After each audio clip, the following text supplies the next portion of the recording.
Hassan Nawaz not in control, maybe in trouble again. Yes, it is. মোস্তাফিজকে সামনে পেয়ে একই কাণ্ড ঘটালো পাক সুন্দরী। দর্শক, বিস্তারিত জানতে ভিডিওটি না টেনে সম্পূর্ণ দেখার অনুরোধ রইল। পাকিস্তানের বিপক্ষে প্রথম টি-20তে অসাধারণ পারফর্ম করে দারুণ আত্মবিশ্বাস নিয়েই দ্বিতীয় ম্যাচে নামে বাংলাদেশ। তবে এবার ব্যাটিংয়ে শুরু থেকেই ঠুকেছে টাইগাররা।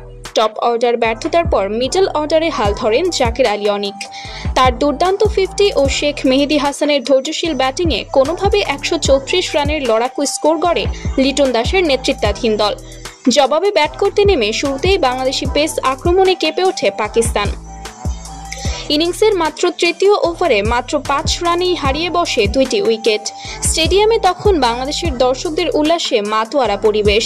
ঠিক এমন সময় পঞ্চম ওভারে বোলিং করতে আসেন মোস্তাফিজুর রহমান এবং তখনই ঘটে এক অবিশ্বাস্য দৃশ্য। মাঠের নিরাপত্তা বেষ্টনী ডিঙিয়ে এক তরুণী দর্শক সোজা দৌড়ে আসে মাঠের মধ্যে। তার গায়ে বাংলাদেশের জার্সি, হাতে মোস্তাফিজের নাম লেখা পোস্টার।